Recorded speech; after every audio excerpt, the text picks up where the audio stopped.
Hi, എല്ലാവർക്കും സുഖമല്ലേ? അപ്പോൾ എല്ലാവർക്കും നമ്മുടെ സ്വീറ്റ് വേൾഡിലേക്ക് സ്വാഗതം. അപ്പം ഞാനിന്ന് വന്നിരിക്കുന്നത് നമ്മുടെ ബീഫ് പെരട്ടിൻ്റെ റെസിപ്പി ആയിട്ടാണ്. അപ്പോൾ ഈ ഒരു ബീഫ് പെരട്ട് നമുക്ക് ഏതൊരു മെയിൻ ഡിഷിൻ്റെ കൂടെയും സൈഡ് ഡിഷായിട്ട് കഴിക്കാൻ പറ്റുന്ന നല്ലൊരു ടേസ്റ്റി ആയിട്ടുള്ളൊരു നാടൻ ടേസ്റ്റിലുള്ളൊരു കറിയാണ്. അപ്പോൾ ഈ ഒരു ബീഫ് പെരട്ട് നമുക്ക് പൊറോട്ടയുടെ ഒപ്പം നല്ലൊരു കോമ്പിനേഷനാണ്.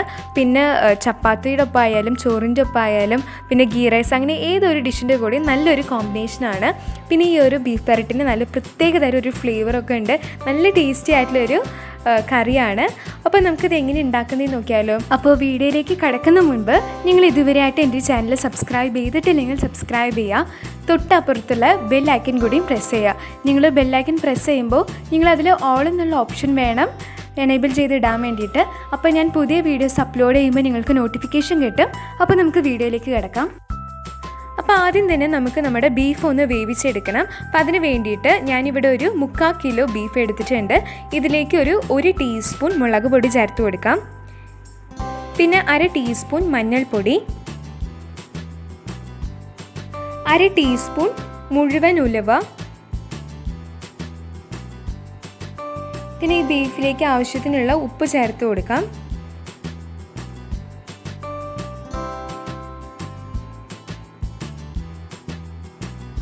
പിന്നെ നമുക്കിതിലേക്ക് ചേർത്ത് കൊടുക്കേണ്ടത് ഒരു ചെറിയൊരു തക്കാളിയാണ്.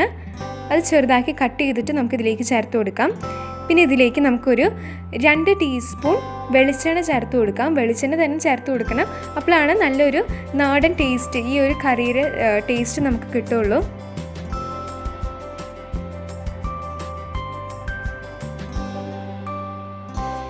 ഇനി ഇത് നമുക്ക് കൈ വെച്ചിട്ട് നന്നായിട്ടൊന്ന് മിക്സാക്കി എടുക്കണം.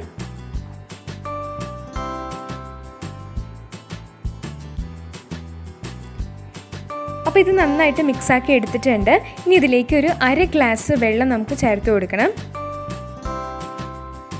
അപ്പോൾ ഇനി നമുക്കിതൊന്ന് പ്രഷർ കുക്ക് ചെയ്ത് എടുക്കണം. ഇതൊരു 90% വേവുന്ന പോലെ നമ്മളിതൊന്ന് പ്രഷർ കുക്ക് ചെയ്യണം.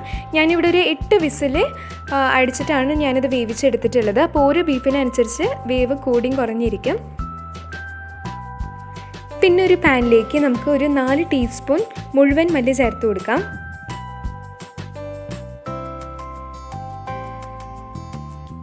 പിന്നെ 1 ടീസ്പൂൺ വലിയ ജീരകം,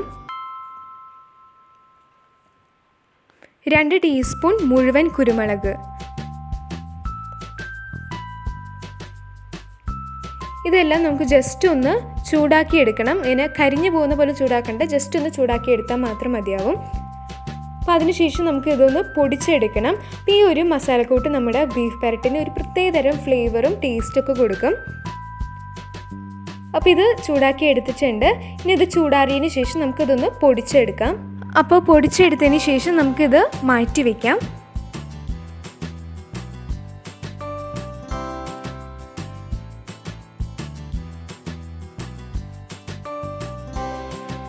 അപ്പോൾ ഇനി നമുക്ക് നമ്മുടെ ബീഫ് പെരട്ട് ഉണ്ടാക്കാൻ വേണ്ടി തുടങ്ങാം. അപ്പോൾ ആദ്യം ഒരു പാനിലേക്ക് നമുക്ക് വെളിച്ചെണ്ണ ചേർത്ത് കൊടുക്കണം. വെളിച്ചെണ്ണ തന്നെ ചേർത്ത് കൊടുക്കണം. അപ്പോഴാണ് നമ്മുടെ ബീഫ് പെരട്ട് നല്ലൊരു ടേസ്റ്റ് കിട്ടുള്ളൂ. പിന്നെ ഇതിലേക്ക് നമുക്കൊരു വലിയ സവാള ചെറുതാക്കി കട്ട് ചെയ്തതും ചേർത്ത് കൊടുക്കണം.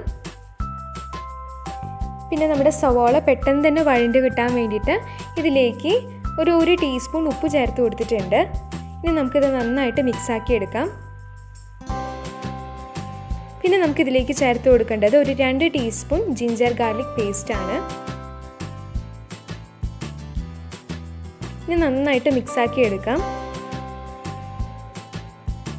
ഈ സവാളയൊക്കെ നന്നായിട്ട് വഴണ്ട് വരുന്ന സമയത്ത് ഇതിലേക്ക് നമ്മൾ പൊടിച്ച് വെച്ചിരിക്കുന്ന നമ്മുടെ സ്പൈസ് പൗഡർ ചേർത്ത് കൊടുക്കാം.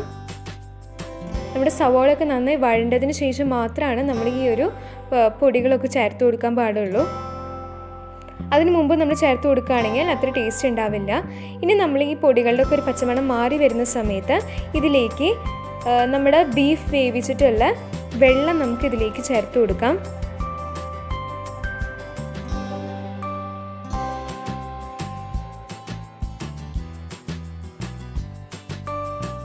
ആ ബീഫിലത്തെ വെള്ളമൊക്കെ ഇതിലേക്ക് ഒഴിച്ചതിന് ശേഷം നമുക്കിത് നന്നായിട്ട് മിക്സാക്കി എടുക്കണം. ഇത് നന്നായിട്ട് തിളച്ചതിന് ശേഷം ഇതൊരു ഡാർക്ക് കളറായിട്ട് മാറും. അതുവരെ നമുക്കിതൊന്ന് വറ്റിച്ചെടുക്കണം. അപ്പോൾ ഈ ഒരു സ്റ്റേജിൽ നിങ്ങൾ എന്തായാലും നമ്മുടെ ബീഫ് ചേർക്കരുത്. ഈ ഒരു സ്റ്റേജിൽ തന്നെ ചേർത്ത് കഴിഞ്ഞാൽ നമ്മുടെ ബീഫ് പെരട്ടിന് അത്ര ടേസ്റ്റ് കാണില്ല. നമ്മുടെ സ്പൈസ് പൗഡറിൻ്റെ പച്ചമണമൊന്നും ശരിക്കും മാറിയിട്ടുണ്ടാവില്ല. അപ്പം ഇത് നന്നായിട്ട് വറ്റി വന്ന് നല്ല ഡാർക്ക് കളറാവുന്ന ആ ഒരു സമയത്ത് മാത്രമാണ് നമ്മുടെ ബീഫ് ഇതിലേക്ക് ചേർത്ത് കൊടുക്കാൻ പാടുള്ളൂ. ഇപ്പോൾ ഇത് നന്നായിട്ട് നമ്മുടെ ചാറൊക്കെ ഒന്ന് കുറുകി വന്നിട്ട് നല്ല ഡാർക്കായി വന്നിട്ടുണ്ട്. ഈ ഒരു സ്റ്റേജ് ആവുന്ന സമയത്ത് നമ്മളിതിലേക്ക് നമ്മുടെ വേവിച്ച് വെച്ചിരിക്കുന്ന ബീഫ് ചേർത്ത് കൊടുക്കാം.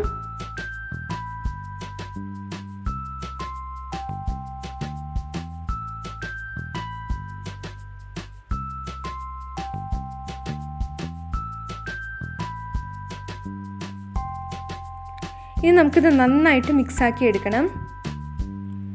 ഈ ഒരു ബീഫ് നമ്മൾ 90% മാത്രം കുക്ക് ചെയ്തിട്ടുണ്ടായിരുന്നുള്ളൂ. ബാക്കിയുള്ള 10% നമ്മൾ ഈ ഒരു കുറുകിയിട്ടുള്ള ഈ ഒരു ചാറിലാണ് നമ്മുടെ ബീഫ് നമ്മൾ വേവിച്ചെടുക്കേണ്ടത്. നന്നായിട്ട് ഇത് തിളപ്പിച്ചെടുക്കണം. അപ്പോഴാണ് നമ്മുടെ ഈ മസാലയൊക്കെ നമ്മുടെ ബീഫിലേക്ക് നന്നായിട്ട് പിടിക്കുള്ളൂ. ഇനി ഇതിലേക്ക് ഒരു ടീസ്പൂൺ നമുക്ക് ഗരം മസാല ചേർത്ത് കൊടുക്കാം. പിന്നെ കുറച്ച് കറിവേപ്പിലയും കൂടിയും ചേർത്ത് കൊടുക്കണം. ഇനി നന്നായിട്ട് മിക്സാക്കി എടുക്കാം.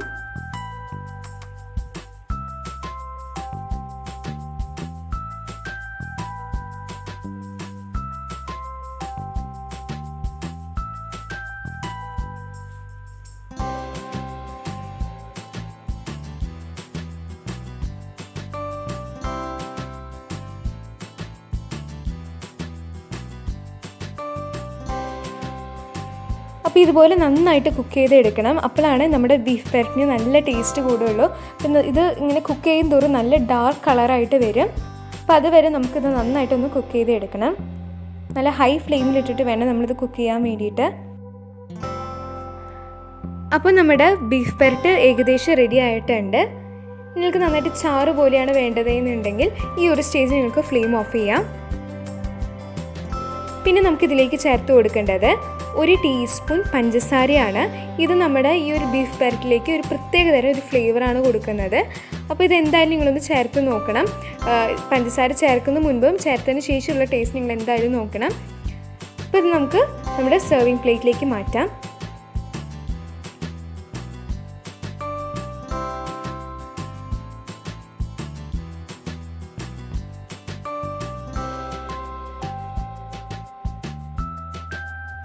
ഇനി ഇതിൻ്റെ മുകളിൽ നമുക്ക് കുറച്ച് കറിവേപ്പില ഒന്ന് വിതറി കൊടുക്കാം. അപ്പോൾ നമ്മുടെ ടേസ്റ്റി ആയിട്ടുള്ള ബീഫ് പെരട്ട് റെഡി ആയിട്ടുണ്ട്. നല്ലൊരു ടേസ്റ്റാണ്, കാണുന്ന പോലെ തന്നെ നല്ല ടേസ്റ്റിയാണ്. അപ്പോൾ നമ്മൾ നോർമലി ഉണ്ടാക്കുന്ന ബീഫ് കറിനെക്കാട്ടൊക്കെ ഡിഫറെൻ്റ് ആയിട്ടുള്ളൊരു ടേസ്റ്റാണ്. അപ്പോൾ എന്തായാലും ഇതൊന്ന് ട്രൈ ചെയ്ത് നോക്കണം. അപ്പോൾ ട്രൈ ചെയ്തതിന് ശേഷം നിങ്ങളുടെ അഭിപ്രായങ്ങളെല്ലാം മറക്കാതെ കമൻറ്റ് ബോക്സിൽ എഴുതി അറിയിക്കണം. അപ്പോൾ വീഡിയോ എല്ലാവർക്കും ഇഷ്ടപ്പെട്ടു എന്ന് വിശ്വസിക്കുന്നു. ഇഷ്ടപ്പെട്ടെങ്കിൽ ലൈക്ക് ചെയ്യാനും സബ്സ്ക്രൈബ് ചെയ്യാനും ആരും മറക്കല്ലേ. താങ്ക്